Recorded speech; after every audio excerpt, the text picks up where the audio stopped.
Hello friends, welcome to Katiya DK education point. I am Divya और आज हमारी ईवीएस की क्लास है जिसमें कि हम एनसीईआरटी और पेडागोजी के क्वेश्चंस की प्रैक्टिस करने वाले हैं। ये क्लास हमारी सीटेट पेपर 1 के लिए है, तो चलिए क्लास को शुरू करते हैं। पहला क्वेश्चन है आपका, रेशम कीट है तो क्या है रेशम कीट? एक कैटरपिलर है, एक लार्वा है। इसमें क्या करना है? सही विकल्प का चयन करना है। तो इसमें कौन सा विकल्प सही है?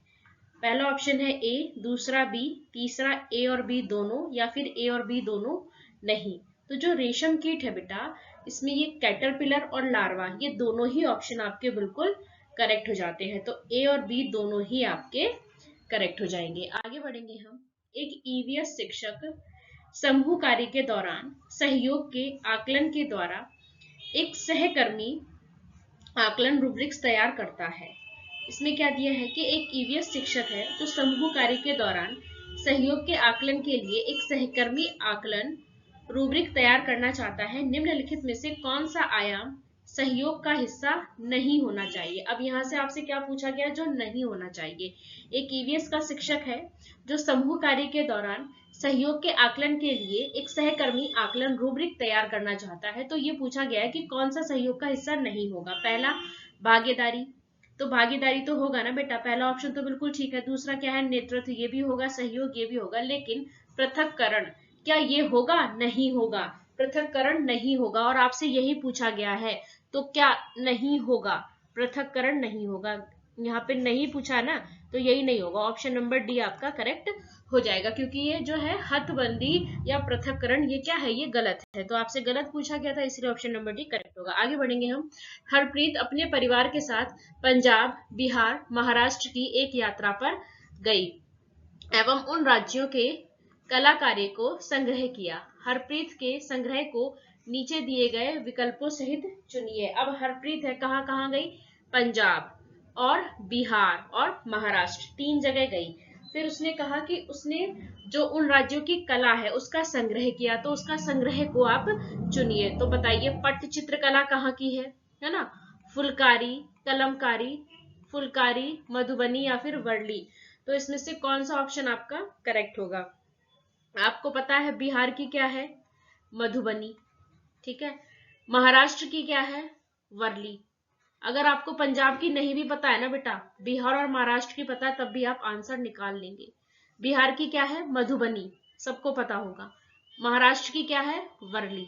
पंजाब की फुलकारी। ऑप्शन नंबर डी आपका बिल्कुल करेक्ट हो जाता है। अगर आपको दो की भी पता थी ना, तो भी आप आंसर निकाल सकते थे, क्योंकि ऊपर जो भी ऑप्शन दिए गए हैं ना, कहीं भी मधुबनी और वर्ली एक साथ नहीं है। मधुबनी और वर्ली एक साथ इसी ऑप्शन में है, जो कि आपको पता है कि बिहार का क्या है? मधुबनी। महाराष्ट्र का क्या है? वर्ली। अगर पंजाब का नहीं भी पता था तो यहाँ से आप निकाल सकते थे, पंजाब का क्या है? फुलकारी। आगे बढ़ेंगे हम। निम्नलिखित का मिलान कीजिए। असम। तो असम में कैसे घर होते हैं? असम में मजबूत बांस के खंभों पर घर बनाए जाते हैं और ढालू छतें होती है। तो ए का तो फिफ्थ हो जाएगा। ए का फिफ्थ सब में दे रखा है। चलिए आगे बढ़ेंगे हम। लद्दाख। अब लद्दाख में कैसे घर बने हुए होते हैं बेटा? लद्दाख के घर जो होते हैं पत्थर के बने होते हैं, है ना? और छतें जो होती हैं लकड़ी की होती हैं।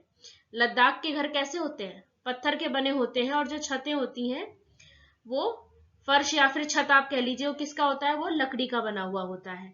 तो बी का सेकंड हो जाएगा। बी का सेकंड यहाँ भी दे रखा है, यहाँ भी दे रखा है, लेकिन ये ऑप्शन आपके निकल जाएंगे। मनाली। मनाली में कैसे घर होते हैं? मनाली में कैसे घर होते हैं बेटा? मनाली में पत्थर और लकड़ी से बने घर होते हैं और ढालदार छतें होती हैं। तो ऑप्शन नंबर सी का आपका 4 हो जाएगा। सी का 4 यहाँ दे रखा है। ठीक है। राजस्थान। राजस्थान में कैसे घर होते हैं? मिट्टी के घर होते हैं, कंटीली झाड़ियों की छतें होती हैं। तो डी का 3 हो जाएगा यहाँ पे। बिल्कुल ठीक है। ऑप्शन नंबर 1 आपका करेक्ट हो जाएगा। असम। असम में कैसे घर होते हैं बेटा? असम में जो आपके घर होते हैं मजबूत बांस के खंभों पर बने होते हैं और छतें कैसी होती हैं? ढालू होती हैं। लद्दाख। लद्दाख में घर कैसे होते हैं? पत्थर के बने होते हैं, और जो फर्श और छत होती है वो कैसी होती है? लकड़ी की बनी हुई होती है। जो फर्श होती है और जो छत होती है वो कैसी होती है? लकड़ी की बनी हुई होती है। तीसरा क्या है आपका? मनाली। मनाली के घर कैसे होते हैं? पत्थर और लकड़ी के बने होते हैं, ढालू छतें होती हैं। फिर अगला है आपका राजस्थान। तो राजस्थान में घर कैसे बने होते हैं? मिट्टी के बने हुए घर होते हैं और कंटीली झाड़ियों की छतें होती है। तो ऑप्शन नंबर ए आपका बिल्कुल करेक्ट हो जाता है। आगे बढ़ेंगे हम। निम्नलिखित में से मच्छरों द्वारा फैलने वाले रोगों का समुच्चय कौन सा है? कौन से रोग हैं जो मच्छरों से फैलते हैं? पहला क्या है? मियादी बुखार, हैजा, चिकनगुनिया। क्या हैजा मच्छर से फैलता है? नहीं, है ना। दूसरा ऑप्शन क्या है? Malaria, HIV AIDS, dengue. क्या ये मच्छर से फैलता है? नहीं। तीसरे में भी ये दे रखा है, ये भी गलत हो गया। डी ऑप्शन क्या है? डेंगू, मलेरिया, है ना, chikungunya. Dengue, malaria, chikungunya. Option number D आपका बिल्कुल करेक्ट हो जाएगा। Dengue, malaria, chikungunya. यहाँ ये भी गलत था, है ना। तो ये सब गलत था यहाँ पे। चलिए, ऑप्शन नंबर डी आपका करेक्ट हो जाएगा। डेंगू, मलेरिया और चिकनगुनिया ये किससे फैलता है? ये मच्छर से फैलता है। आगे बढ़ेंगे हम।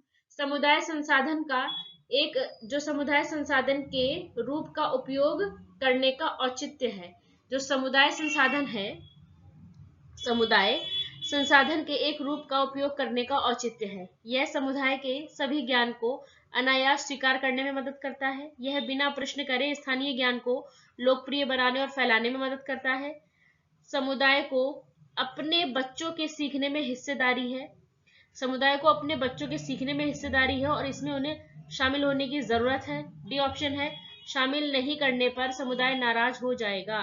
तो इसमें से कौन सा ऑप्शन आपका करेक्ट होगा? तो ऑप्शन नंबर सी आपका बिल्कुल करेक्ट हो जाता है कि समुदाय को अपने बच्चों के सीखने में हिस्सेदारी है और इसमें उन्हें शामिल होने की जरूरत है। ऑप्शन नंबर आपका सी जो है वो बिल्कुल करेक्ट है बेटा। इसमें क्या है कि समुदाय को अपने बच्चों के सीखने में जो है हिस्सेदारी है और उन्हें इसमें शामिल होने की जरूरत है। आगे बढ़ेंगे हम। निम्नलिखित में से पक्षियों के उस समूह का चयन कीजिए जिसका प्रत्येक सदस्य हमारी तुलना में 4 गुना अधिक दूरी की वस्तुओं को स्पष्ट रूप से देखने में सक्षम है। तो कौन से पक्षियों के समूह का चयन करना है जिसका प्रत्येक सदस्य जो है हमारी तुलना में 4 गुना अधिक दूरी से वस्तुओं को स्पष्ट रूप से देखने में सक्षम है? तो कौन कौन से हो सकते हैं वो आप बताइए। बाज हो सकता है, कबूतर तोता नहीं, कौवा नहीं, चील हो सकता है, बुलबुल नहीं। चील, बाज, चील और गिद्ध। ऑप्शन नंबर सी बिल्कुल करेक्ट हो जाता है। ये नहीं है, क्या होगा?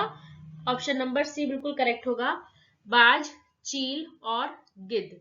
क्या है ये हमारी जो हम है हमारी तुलना में 4 गुना अधिक दूरी से वस्तुओं को स्पष्ट रूप से देखने में ये सक्षम होते हैं। कौन कौन से? बाज, चील और गिद्ध।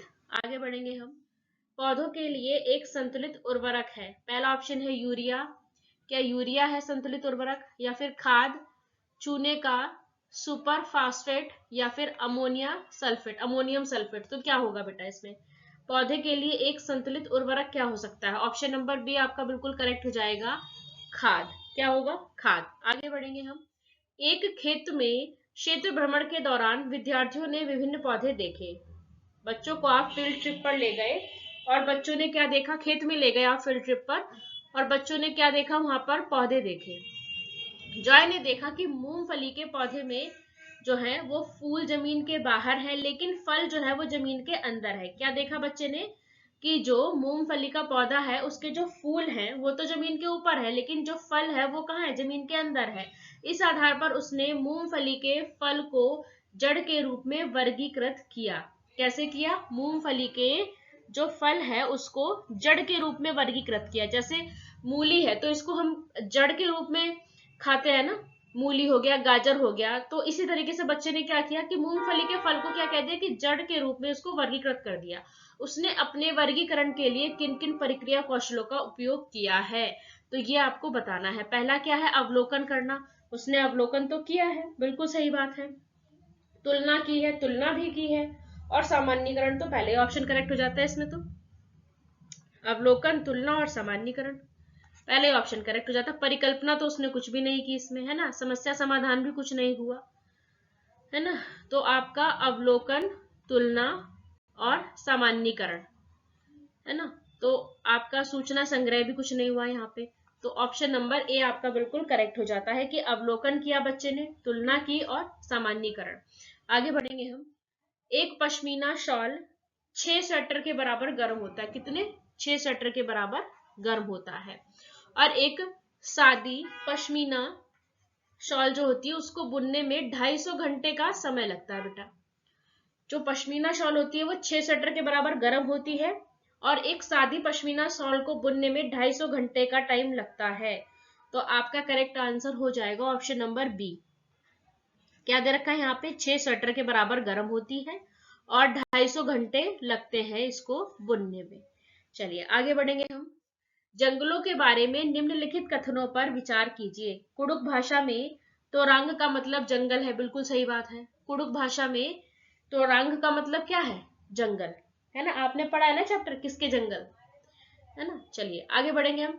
झारखंड में ग्राम परिषद लॉटरी के माध्यम से यह तय करती है कि किस परिवार को कितनी भूमि मिलेगी। ये झारखंड की बात है क्या, नहीं, ये कहाँ की बात है, मिजोरम की। तो बी ऑप्शन तो आपका गलत हो गया, मिजोरम की बात है।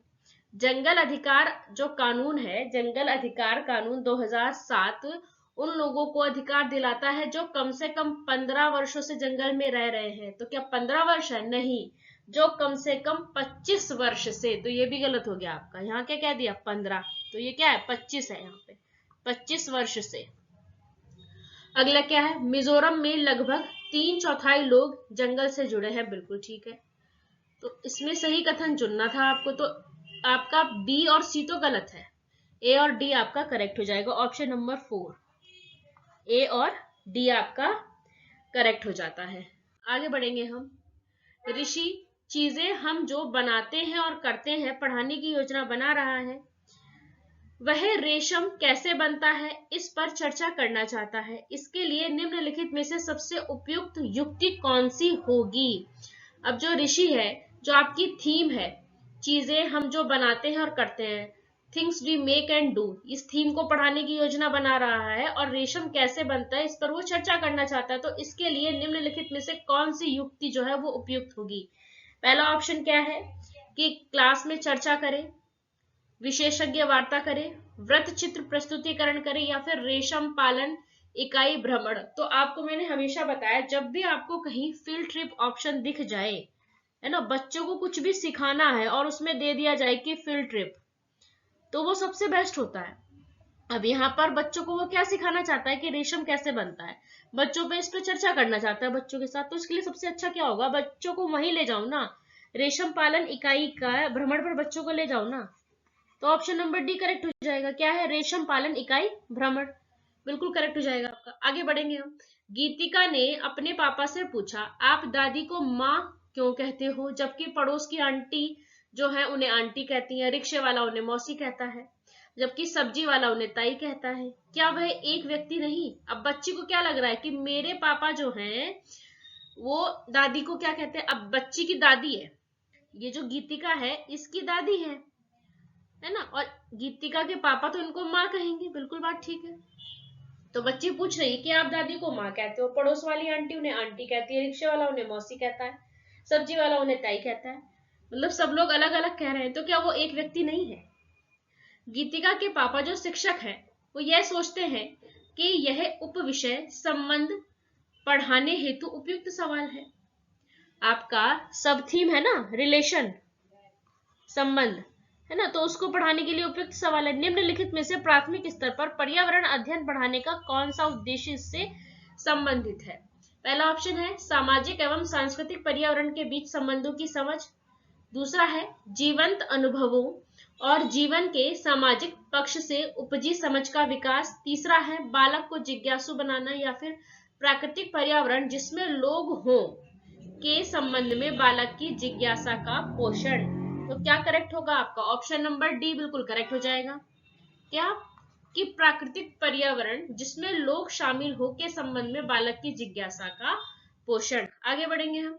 निम्नलिखित में से कौन से पशु वस्तुओं को श्वेत श्याम रंग में ही देख पाते हैं। कौन से पशु हैं जो वस्तुओं को श्वेत श्याम रंग में ही देख पाते हैं। चमगादड़, उल्लू, कांटा चूहा, या फिर चूहा, सांप और कुत्ता, या फिर बिल्ली, गाय, उल्लू, या फिर चमगादड़, सांप और शेर। तो कौन से हैं वो जो वस्तुओं को श्वेत श्याम रंग में ही देख पाते हैं, यानी सफेद और काले रंग में ही देख पाते हैं।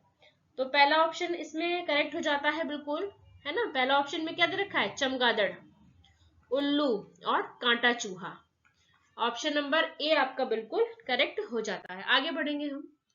जब एक मछली को पहले से उबले लेकिन कमरे के तापमान पर ठंडे किए गए पानी से भरे मछली घर में डाला जाता है तो वो मर जाती है। तो ऐसा क्यों होता है? क्योंकि मछली घर का पानी ऑक्सीजन रहित है, मछली द्वारा पीने के योग्य नहीं है, खनिजों से रहित है, मछली द्वारा तैराकी के लिए योग्य नहीं है। तो जब पानी को पहले से उबाल कर उसको ठंडा किया जाता है और है ना, आपके कमरे के टेम्परेचर पे लाकर उसको एक्वेरियम में भरा जाता है और उसमें मछली डाली जाती है तो मछली मर जाती है। इसका कारण ये है क्योंकि पानी जो है ऑक्सीजन रहित है। ऑप्शन नंबर ए आपका बिल्कुल करेक्ट हो जाएगा। क्या कारण है उसका? ऑक्सीजन रहित है पानी, तो इसलिए मछली मर जाती है। तो चलिए यहीं पर हमारे 15 क्वेश्चंस कंप्लीट होते हैं। वीडियो अच्छी लगे तो लाइक करें, शेयर करें, चैनल को सब्सक्राइब करें। Thanks for watching this video.